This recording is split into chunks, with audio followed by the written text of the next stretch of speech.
네, 연이어서 우리 이제 강제집행의 요건을 살펴보겠습니다. 요건. 우선 적극적 요건 그래가지고 강제집행은 하려면 이렇게 당사자 누가 누구에게 신청하는지 이렇게 이 강제집행을 신청한 채권자와 이 집행을 받는 채무자 이름이 어디에 이 집행문이 부여된 정본에 표시되어 있어야지만 된다. 응? 누가 누구한테 할 수 있는지를. 자, 그러니까 집행 정본에 표시되어 있지 아니한 자를 위해서 또는 없는 자에 대한 집행은 뿌리 없이 권한 없이 한 거라 이건 무효다. 이건. 자, 두 번째, 이제 강제 집행하려면 원칙적으로 중요한 겁니다. 집행하려고 하는 집행 권한이 채무자에게 송달돼 있어야 돼. 송달해야 되는 거는 집행 권한이다. 집행 권한. 집행 정본이 아니라. 그러니까 요거를 송달하는 건 아니고 이걸 받아야 되지만 이거를 송달해야 되는 거고 이건 받아서 하는 거다. 원칙은. 예외가 있다. 예외는 이 경우에는 집행 권한 송달이 필요 없다. 가압류 가처분명령, 또 비송사건 재판 집행, 또 과태료 집행, 또 벌금 등등등등 형사재판 집행. 이때는 집행 권한에 대한 송달이 필요 없고 그렇지 않으면 집행 권한 송달이 필요하다. 그 집행 권한이 송달되는지는 어떻게 한다? 송달되는지는 송달 증명을 받아가지고 집행한다. 이거 누가 한다? 이 법원 사무관 등이 한다. 판결 확정이 된 경우, 확정 증명이 있어도 별도로 송달 증명을 요구한다. 확정 증명을 받아도 별도로 송달 증명을 요구한다. 어떻게 생각하면 확정이 됐다는 얘기는 송달을 전제로 확정이 된 거긴 하지만 그래도 지금 실무는 송달 증명을 따로 그래도 요구한다. 다만 이행권고, 확정된 이행권고나 지급명령은 앞에 송달 확정이 다 써있기 때문에 별도로 송달 증명인 건 필요 없다. 자, 이게 집행권한 송달 없이 한 집행은 지금 판례가 강제경매, 전부명령, 전부 절대 무효. 그 판례가 무효설 등등 있다고 하지만 여하튼 경매와 전부명령이 다 무효. 집행권한이 허위 주소로 송달됐다. 이게 전부 무효 처리하고 있다. 무효 처리. 집행문. 통상에서는 집행 권한의 송달만 있으면 돼요. 집행문은 송달할 필요가 없어요. 근데 집행이 담보 제공, 이 조건에 달린 경우 또는 승계 집행문을 내줄 때는 이게 이 승계 집행문 또는 조건 선치 집행문 이거를 송달하게끔 돼 있어요. 이렇게 요거는 자 이렇게 조건이나 이렇게 할 때는 그 증명서 등본도 함께 송달해주게 돼 있다. 원래는 송달 안 하지만 이렇게 조건 승계일 때는 이례적으로 해준다. 확정기한 도래일 때는 기한 도래한 다음에 가능한데 그 전에 집행은 위법하지만 집행이 취소되기 전에 상대방이 이의를 제기하거나 그래서 집행이 취소되기 전에 기한이 도래하면 하자는 치유가 된다. 집행이 담보 제공의 메인 때 이런 건 드물지만 담보 조건부로 가집행을 허락받을 때는 그때는 이걸 증명해야 되는데 이거는 집행 개시할 때까지만 하면 된다. 그리고 이거를 이 집행 전에 또는 동시에 채무자에게 그 사실을 담보 제공 사실을 송달해 주게 돼 있다. 여기에서 판례가 담보를 제공해야 집행할 수 있는데 담보 제공 안 하고 한 집행 이거는 무효지만 담보를 제공했어. 다만 증명서를 송달 안 하고 집행했다. 이건 당연 무효는 아니고 상대방이 취소시킬 수 있겠지만 취소되기 전에 송달이 되면 하자는 치유가 된다. 이 기한처럼. 자, 이런 건 그냥 한번 꼼꼼히 짚어두면 고르면 반복을 좀 할 필요가 있고 고르면 되는 것들이다. 동시행 봤죠? 원칙은 집행무 요건이 아니라 집행 개시 요건인데 주택임대차, 상가임대차는 집행 개시 요건으로 안 해도 된다. 왜? 세입자 보호하려고. 그러나 전세권자가 전세권에게서 경매할 때는 전세권 말소와 인도 의무도 동시행이고, 그리고 하나 더 말씀드렸죠. 요 뒤에 이렇게 이게 등기 의사표시를 진술할 때는 이게 집행무효 요건이다. 이렇게 여러 번 반복했던 거죠. 그리고 하나 참고로 말씀드리면 이게 세입자 보호를 하려고, 왜냐면 세입자가 동시행으로 보증금 반환 판결 받았는데 이사 가면 세입자 보호가 안 되니까 반대 인도 의무를 안 해도 집행개시 요건이 아니고 그냥 바로 집행할 수 있대. 참고로 이걸 인도하면 이걸 읽기 때문에 마지막으로 나중에 경매는 바로 동시행 안 하고 넣을 수 있지만 나중에 배당 받을 때는 뭐를 내야 된다? 배당 받는 거는 보증금을 찾는 거니까 이때는 낙찰자한테 명도 확인서를 받아서 내게끔 돼 있다. 실무상. 근데 경매 넣을 때는 조건은 아니다. 집행 개시 조건은 아니다. 자, 그리고 자, 그 대상 청구. 원래 백미를 인도해라. 이게 백미를 인도하는데 이게 이행 불능일 때 대비해서 이거 돈을 줘라 이런 거 대상 청구할 경우에는 그 앞에 사건이 불능이 된 이렇게 판결문 하나를 했죠. 피고원고에게 백미를 인도하라. 이게 불능일 때는 돈으로 줘라. 여기 백미 인도할 때 벌써 뭘 받았다? 집행문을 받았다. 이건 그냥 집행문을 받은 거예요. 집행문 받아가지고 강제 집행을 했는데 불가능이 됐다. 그래서 이걸 청구해야 되겠다. 그때 이것도 또 집행문 받느냐? 이미 받았기 때문에 필요 없고 다만 요거 불능 사실은 집행문 부요건이 아니라 집행 개시 요건일 뿐이다. 개시 요건. 자, 소극적 장애 이런 이제 대표적인 게 바로 도산 절차 관련된 내용입니다. 자, 도산 절차는 세 가지가 있어요. 회생, 일반 회생. 두 번째는 파산. 세 번째는 개인회생이 나와요. 회생부터 볼게요. 회생을 신청하면 결정이 나요. 결정이 나오면 이제 그 다음에 회생계획 인가가 나면 이제 되는데, 자 보세요. 회생을 신청해서 결정이 나면 회생을 이렇게 신청해서 결정이 나면 이렇게 결정이 나면 이거예요. 모든 절차가 중지돼요. 중지. 스톱이에요. 스톱. 못 들어와 이제 중지. 임의 경매고 뭐고 다. 근데 요게 요까지 상당히 시간이 필요하거든. 요게 요때까지 무슨 일이 일어날까봐 요걸 막으려면, 그래서 정리하면 신청이 있더라도 요 결정이 있을 때까지는 강제 집행이 가능하다니까. 요때는 결정이 나야 중지가 된다니까. 금지 중지는 결정이 나니까. 정리하면 신청이 있고 결정이 나야만 중지 금지가 되니까 그 전에는 강제 집행이 가능하다니까. 이때는. 그런데 이제 이때 이런 일이 발생할까봐 이걸 막으려면 뭘 하게 된다? 이때 이걸 막으려면 결정 전 보전 처분 또는 결정 전에 중지 명령 또는 결정 전에 금지 명령을 해야 되는 거다. 정리하면 신청해서 결정이 나야 중지, 금지가 되는 거고, 당연히 결정의 효력으로. 그 전에는 별도로 이게 시간이 걸리니까 하려면 보존처분이나 중지 결정. 그래서 보존처분이나 중지, 금지 명령이 없으면 결정 전에는 집행이 가능해.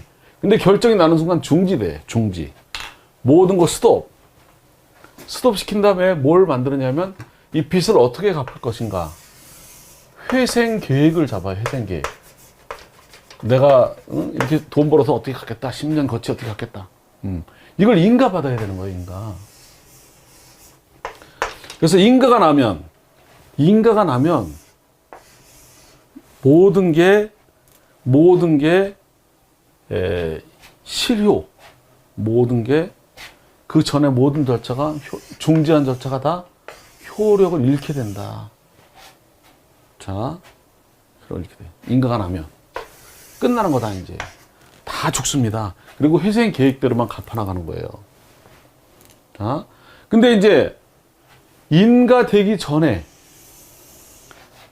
개시 결정이 취소되거나 인가 전에 절차가 폐지되거나 인가가 불인가 날 때는 그냥 이제 없던 거로 되는 거죠. 이렇게. 자, 다 똑같이 돼요. 이때 하나 알아둘 거는 뭐냐면 용어상으로 여기 회생에서 알아둘 게 그 공익채권이라는 게 있어요. 공익채권. 이 공익채권은 절차 비용 채권 뭐 이런 걸 말하지만 우리가 알고 있는 임금채권, 이제 절차 비용 임금채권이 공익채권으로 돼가지고 임금채권은 이 회생 절차와 무관하게 집행을 할 수가 있어요. 무소불위야, 무소불위. 공익채권, 임금채권 그래가지고 회생 절차와 무관하게 하나 두시고요. 자, 담보권도 다 영향을 받아요. 그런데 자, 여기 보면 이렇게 담보권자도 집행할 수 없게 돼 있어요. 자, 근데 이제 두 번째 파산. 신청을 하면 파산 선고가 나고, 자, 회생과 달리 회생은 어떻게 했죠? 결정나서 이게 인가 이런 과정이 있기 때문에 이게 중지인데, 파산은 끝난 거 아니에요? 빚잔치잖아요.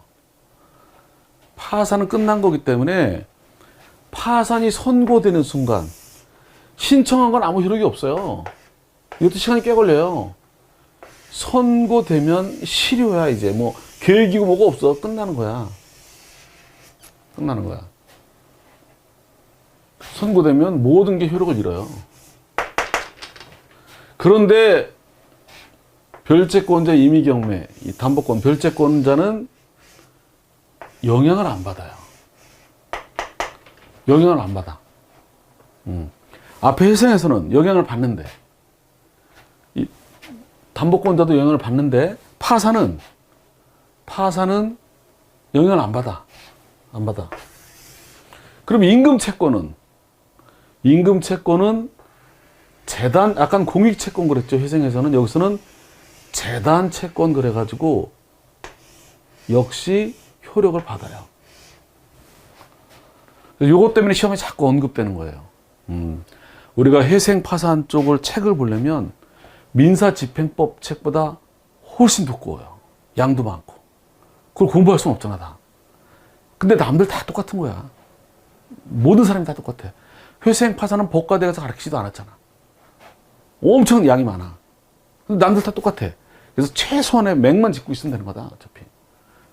회생과 파산 차이점, 약간의 차이점. 재단채권, 별채권. 마지막으로 개인회생을 볼게요. 개인회생. 자, 이제 회생은 빚이 큰 거, 개인회생은 뭐, 무담보, 뭐, 5억, 10억, 저 담보는 10억 이렇게 크지 않은 걸 3년 동안 갚는 거예요. 이거는 짧은 개인회생. 근데 여튼, 이 회생을 시험 내는 게 아니다 보니까 그런 거 시험에 안 나오고 이렇게 절차만, 집행 절차. 이것도 결정이 있으면 중지야. 그전에는 아무것도 없어요.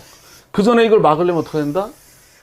보존처분이나 중지 명령 이런 걸 해야 돼. 그렇지 않으면 결정이 있어야 모두 중지가 돼. 중지. 그 다음에 인가 결정이 있으면 변제계획 이렇게. 변제계획 인가 결정이 있으면 모두 효력을 잃어요. 근데 좀 다른 게 또 하나 있어. 일반 회생과 달리. 개인 회생에서는 별채권자가 요때까지만 중지가 되고 중지. 요때부터는 속행을 할 수 있도록 되어 있어요. 일반 회생은 다 영향을 받는데 개인 회생은 요때까지만 중지, 요때부터만 속행. 파산은 별채권자는 아무 영향을 안 받아요. 파산 암영향을 안 받고 이렇게 그 약간의 차이 그림과 비교해서 알아두면 좋겠다. 자, 이건 뭐냐면 자 보세요. 내가 얘한테 갖는 채권을 집행채권 그래요. 판결에 기한 채권. 근데 내가 이 받을 돈에 대해서 얘를 채무자, 제3채무자에서 얘한테 돈 받을 애가 얘한테 여기 압류가 들어왔다. 가압류가 들어왔다. 난 얘한테 돈 받을 애가 채권자, 채무자, 제3채무자. 너 이거 주지 마라. 내가 이거 뺏어올 거다. 이 판결. 이걸 판결을 딱 이렇게 압류가 들어왔을 때 이걸 가지고 여기를 손을 댈 수 있느냐. 결론만 알아두면 돼, 결론. 이 압류 들어왔을 경우에 갑은 압류는 가능하고 여기를 압류는 가능하고 추심 전부는 안 되고. 자, 이렇게. 압류는 가능하지만 추심 전부는 받을 수 없다. 이렇게 알아두면 되겠어요. 요 집행채권이 압류 감면됐을 때 요걸 권한으로 이렇게 압류는 가능하지만 현금화는 안 된다. 자,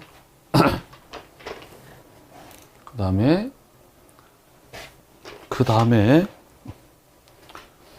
부동산이 공장재단의 일부일 때, 자, 한 번만 알아둡니다. 공장재단에 대해서 토지, 건물, 이 공장 건물이란 말이에요. 이렇게 등기하는 건 공장저당이 아니라 보통 공동저당. 부동산이 1개 이상, 토지 건물 2개니까 여기에 뭐가 붙어? 기계기구가. 이거 동산인데 이걸 합친 걸 보통은 공장저당. 등기를 이렇게 하잖아요. 부동산에 근저당 등기를 하고 기계기구 목록 해서 뒤에 붙잖아. 이건 동산이. 이렇게 알아둘 거는 이 공장저당은 한마디로 말해서 전체가 한 개의 부동산으로 취급된다. 그래서 이걸 구성하는 기계기구가 동산이라도 유체동산 집행이 될 수가 없다.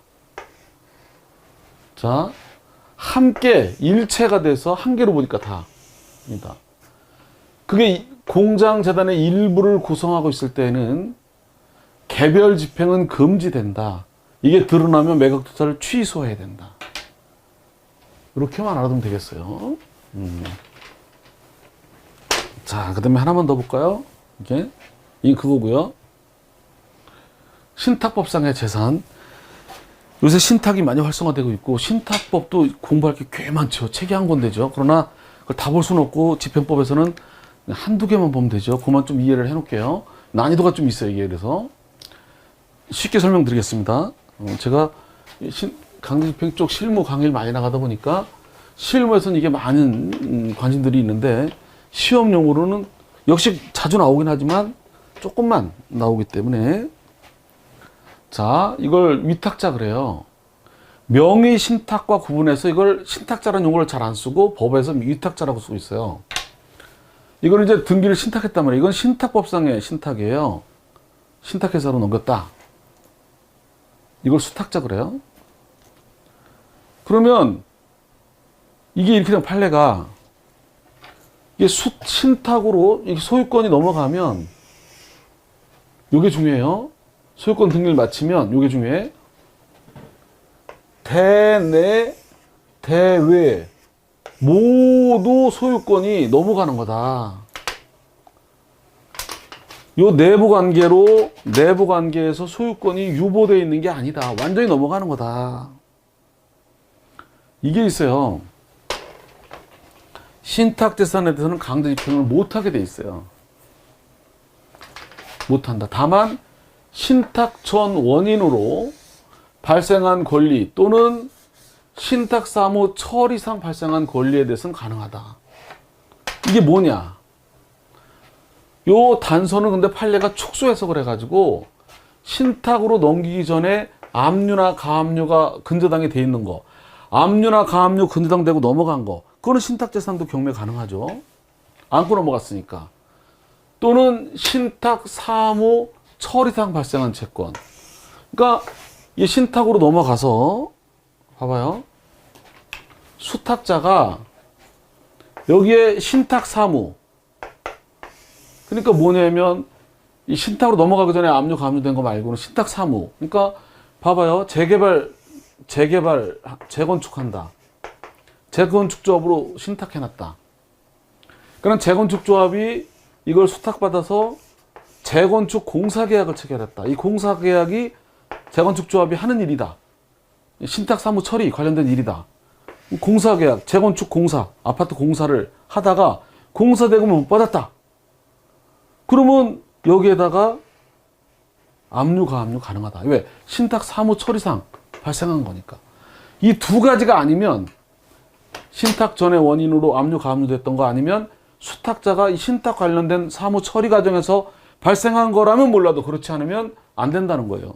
보시면 이렇게 보면 여기 채권자다. 여기 압류 못 합니다. 왜? 소유권이 넘어가 있잖아, 지금. 소유권이 넘어가 있어요. 여기 이제 다만 여기 원인에 압류, 가압류, 근저당을 해놨다면 경매를 수 있죠, 그거는. 그죠? 이거 안고 넘어간 거니까. 반대로 얘가 망했다. 얘 이름으로 돼 있네. 경매 넣을 수 있냐? 간접 집행할 수 있냐? 안 된다. 신탁자산이라. 이게 매매나 증여로 가져온 거라면 경매 넣을 수 있는데 이게 신탁 남의 거란 얘기야. 얘 고유재산이 아니야. 그죠? 다만 어느 때만 가능하다? 얘 수탁자가 재건축회사다. 재개발조합이다. 재건축조합. 정비조합이다. 이게 재건축 관련 공사대금을 못 받았다. 이 신탁사무처리. 신탁사무처리상 발생 채권을 가지고 있는 경우는 가능하다. 자, 근데 이 상태에서 얘가 파산했다.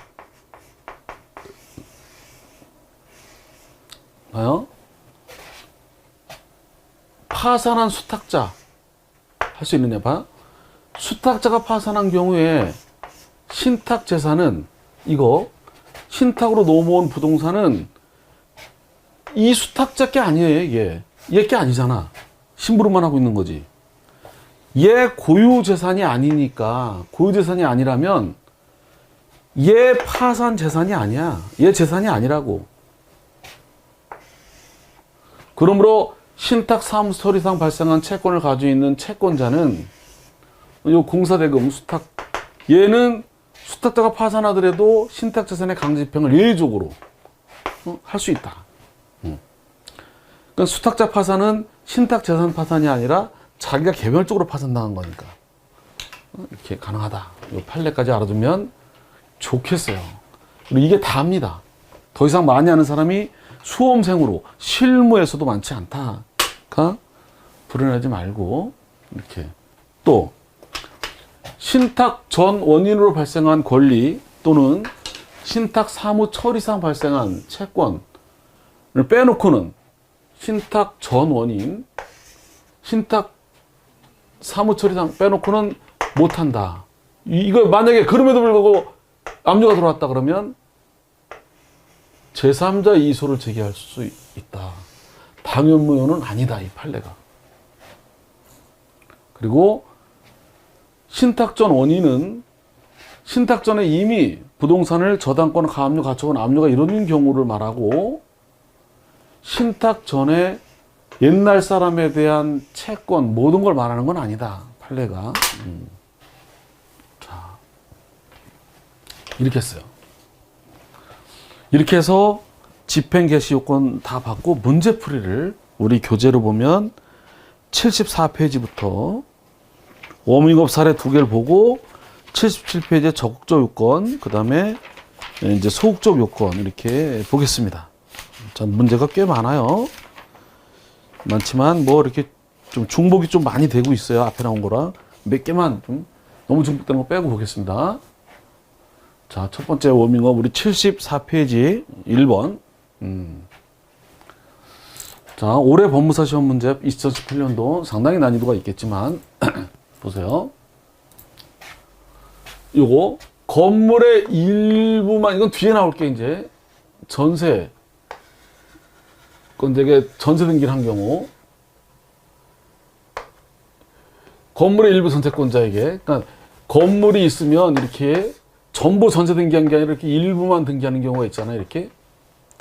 이런 경우에도 건물 전체 경매 대금에서 우선 배당권은 받아요.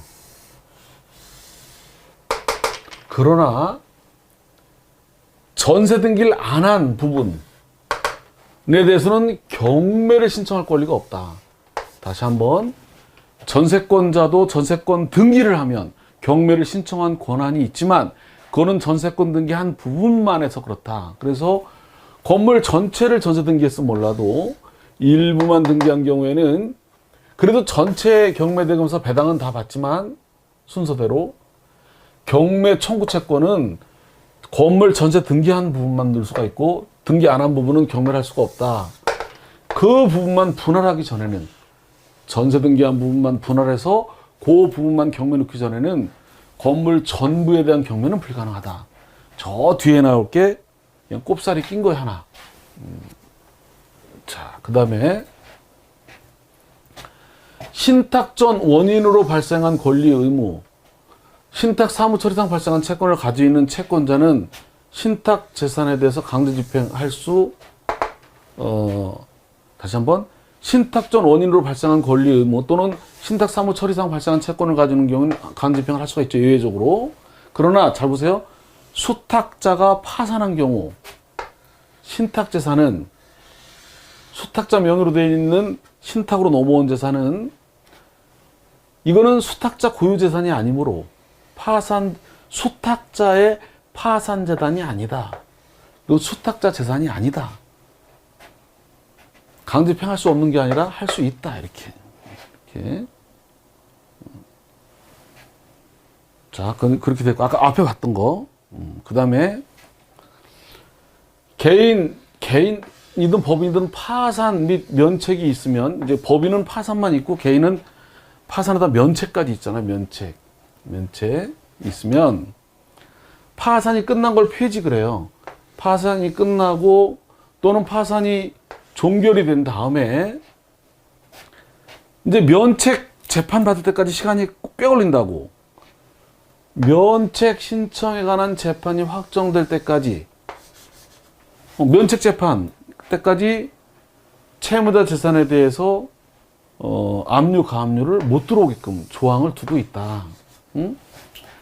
파산 면책이 있고 이제 파산만 먼저 폐지되거나 종결이 됐을 경우에, 이런 경우는 어느 경우 그러냐면 원래 이게 파산 재단이 형성되면 파산 재단에 대해서는 이게 못 들어오는데, 그냥 파산 재단도 형성할 것도 없이 그냥 아무것도 없어가지고 파산 폐지 또는 종결이 있는 경우에, 그러기에 이제 면책하는 동안에 이 사람의 월급이나 뭐 이런 거 압류 들어올까봐 이렇게 면책 신청에 관한 재판이 확정될 때까지 채무자의 재산, 여기 채무자의 재산은 파산 재단하고는 좀 다르잖아요. 파산 재단이 형성돼 있으면 이건 파산 선고되면 다 실효되고 영향을 주는데, 그래서 정리하면 여러분들은 그냥 파산이 폐지되고 종결된 다음에 면책 재판이 확정될 때까지 채무자 재산에 대해서 면책이 끝나면 다 끝나는 거니까 못 들어오게 규정을 두고 있다. 자, 개인회생 절차 개시 결정이 있으면 개인회생 채권자 목록에 대한 모든 이것들은 전부 중지금지다. 중지금지 결정이 있으면. 그 다음에 인가가 나면 실효. 다만 별채권은 속행. 이렇게. 5번 허위 주소, 집행 권한이 송달돼야 되는데 집행 권한이 송달 안 되면 다 무효 처리한다. 허위 주소로 송달된 권한에 의한 전부 명령, 경매 다 무효 처리하고 있다. 이렇게 판례가. 집행 권한이 허위 주소로 송달된 것도 무효 처리하고 있다. 자, 경매 요건 중 가장 옳지 않은 것은, 자, 경매 개시 요건, 집행 개시 요건.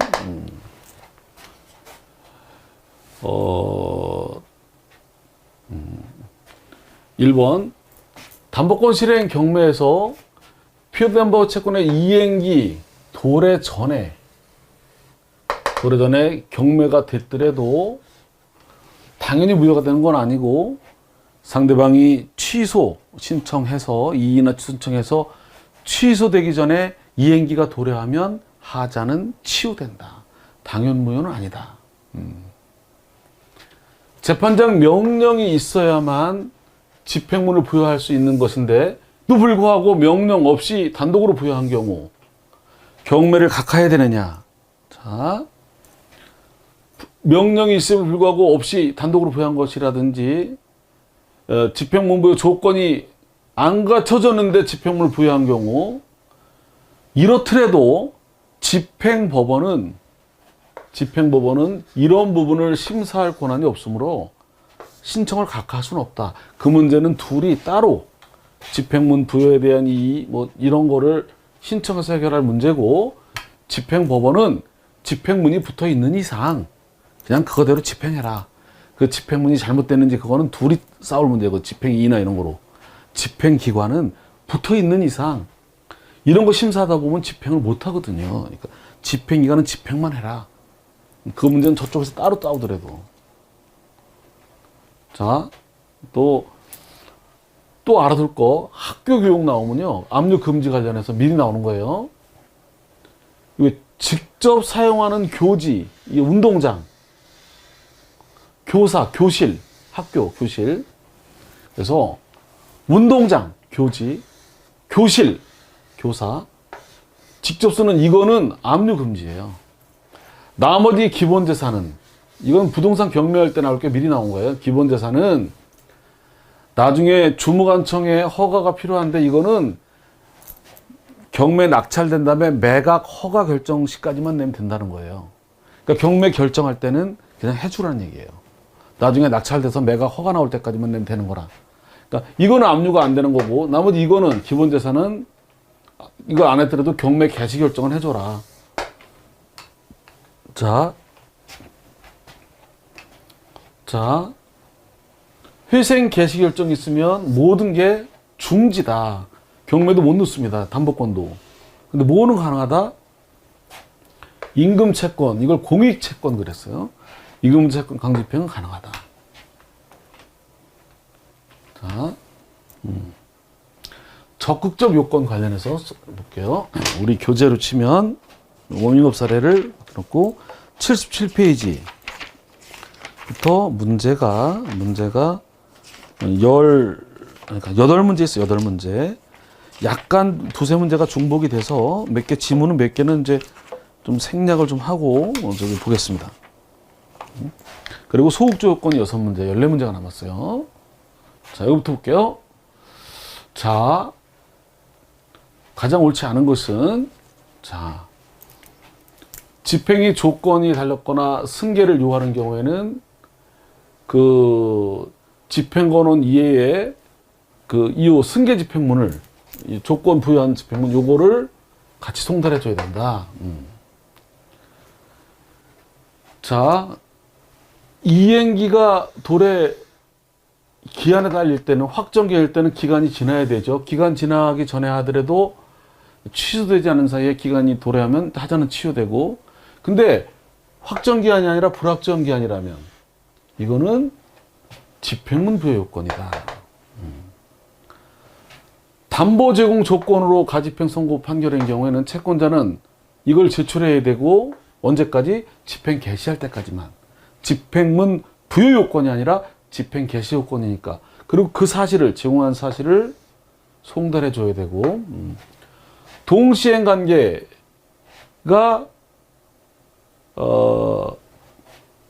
동시행 관계는 어떻게 됐죠? 원래는 집행 개시 요건이지. 근데 임대차 보증금은 집행 개시 요건이 아니고, 등기 사건은 예외적으로 의사표시를 명하는 재판은 이게 뭐다? 집행 개시 요건이 아니라 집행문 부여 요건이다. 여러 번 반복이 되죠. 자, 가장 옳지 않은 것은 집행 송달한 건 뭐다? 바로 집행 권한이다. 집행 정본이 아니고. 가압류, 가처분, 과태료, 검사 명령 등은 집행권은 송달 안 해도 되고. 자, 요거는 한번 알아두세요. 자, 이 판례를 보면 채무자 승계인들에게 집행문을 부여한 뜻을 부기한 정본, 그러니까 승계집행문 정본을 송달해야 되는데 승계집행문을 받았어. 근데 이 승계집행문은 승계집행문까지 송달을 해야 돼. 원래는 집행권한만 송달하면 되는데 승계집행문은 승계집행문까지 송달해야 되죠. 승계집행 정본을 송달하지 않고 화해조소회기에서 등기를 넘겼다. 그럼 이거는 위법이지만 이게 곧 원인무효라고 할 수는 없다. 이 판례가. 승계집행문까지는 받았어. 근데 그 승계집행문 받을 사실만 안 알려준 거는 위법이지만 원인무효까지는 아니다. 한 가지 판례를 알아둘 필요는 있다. 옛날 판례인데. 자, 그래도 최근에 시험에 나왔던 거니까. 자, 압류 전범행위의 기초가 되었던 집행권한인 가집행선고 판결이 허위주소로 송달됐다. 그럼 송달이 안 된 거. 부적법 무효. 다 송달 없이 된 거라 무효다, 판례가. 자, 그 다음 문제, 3번 문제는 너무 똑같아가지고 넘깁니다.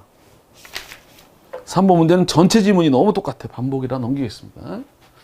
4번 지문, 제가 보내는 것만 봐도 몇 개가 반복이 돼. 여기서도 요것만 빼고 보겠습니다. 자, 방금 전에 본 거잖아.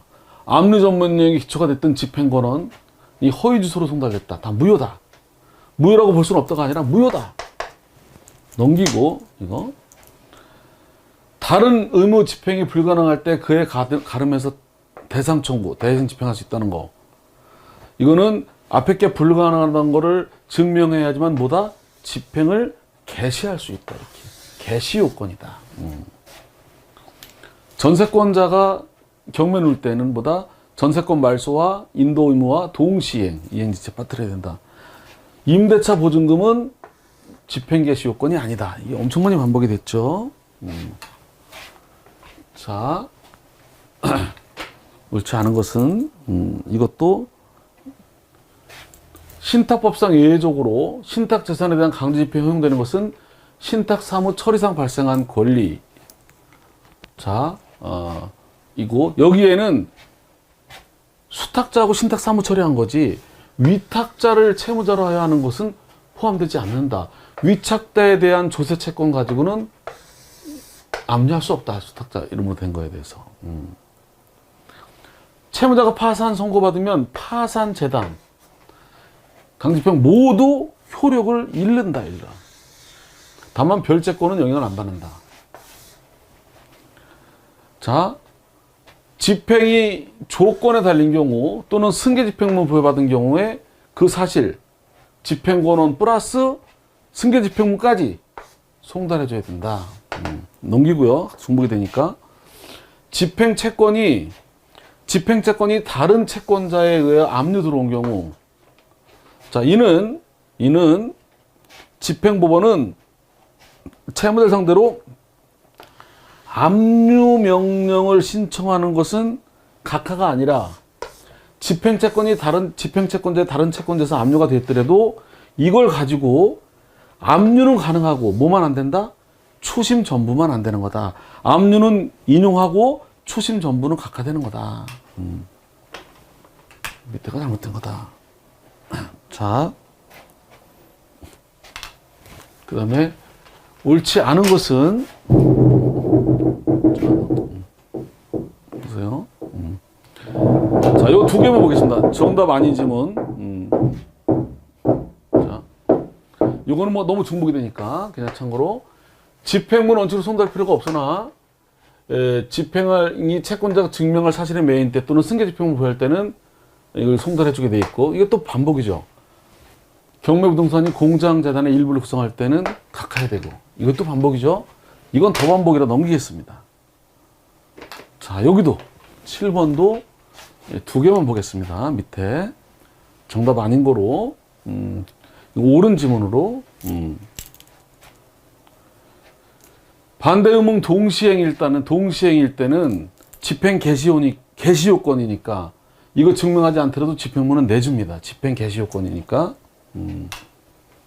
또 판결 집행할 때 조건이 있을 때는 증명해야만 집행문을 내줄 수 있고, 이것도 중복이죠.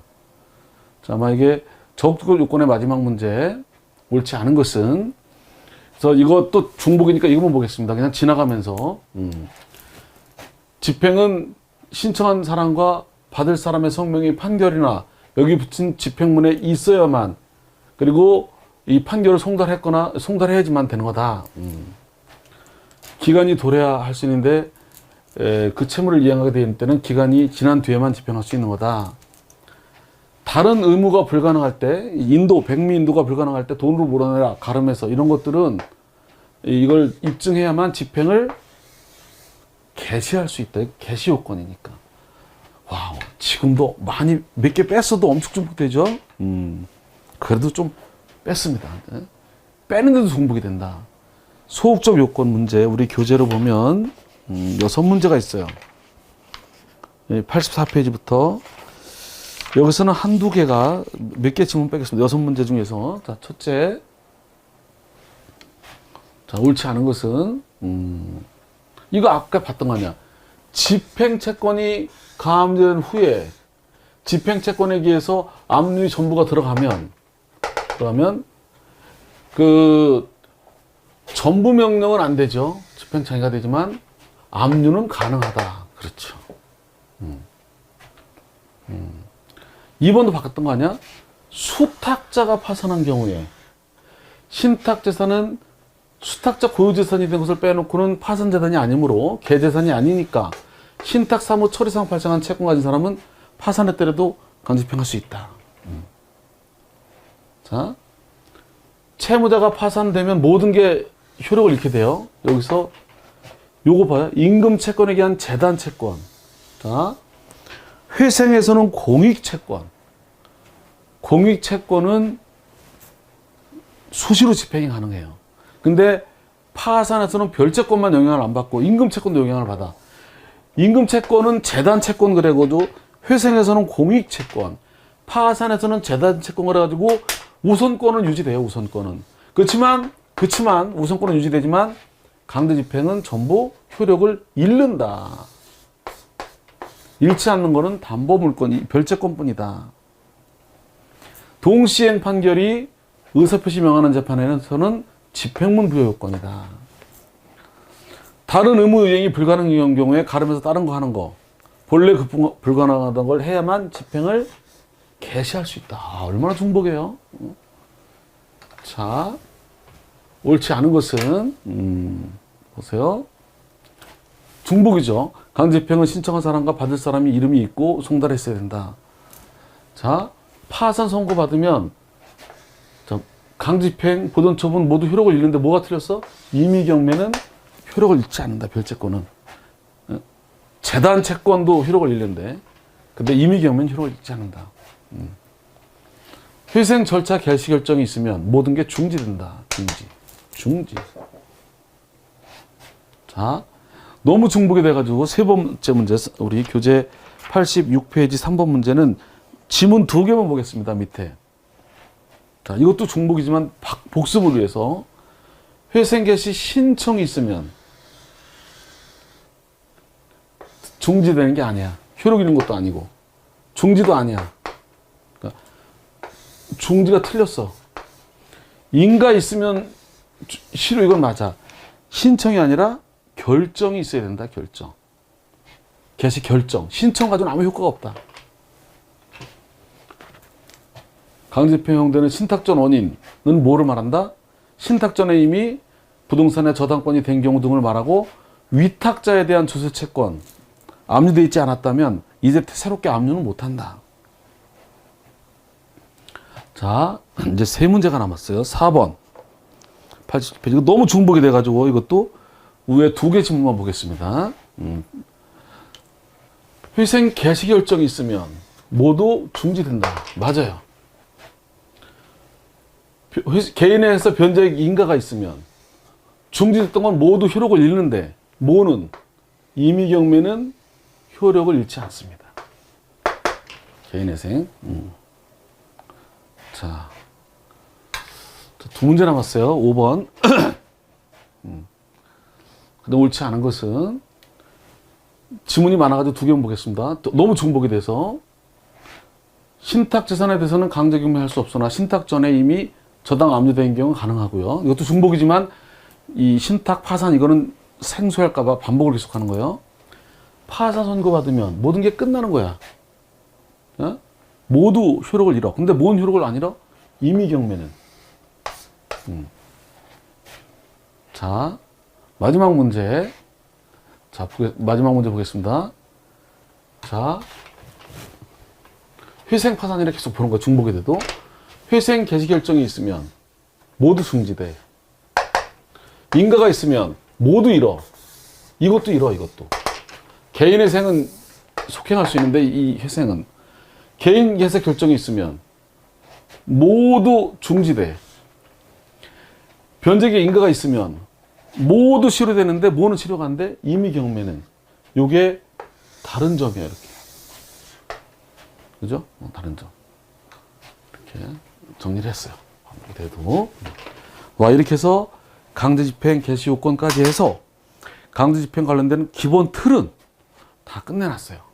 총칙, 집행권원, 집행문, 그러니까 총칙, 집행 당사자, 총칙, 집행 당사자, 집행권원, 집행문, 집행 개시 요건까지. 이제 총칙에서 하나만 더 재산이 어디 있는지 관련된 집행 보조 절차. 좀 쉬었다 재산명시, 재산조회, 채무불이행점은 보고 나면 총칙은 끝나고 나머지 난해한 불복, 집행 취소는 다 끝난 다음에 맨 끝에 이렇게 하면 잘 넘어갈 수 있을 거다. 많은 분들이 앞부분이 너무 추상적이라서 많이 힘들어합니다. 그리고 좀 쉬었다가 경매부터는 아주 수월합니다. 자, 고생들 했고요. 좀 쉬었다가 저 총칙의 뒷부분 마지막 집행 보조 절차를 보는 거로 하겠습니다. 수고들 하셨습니다.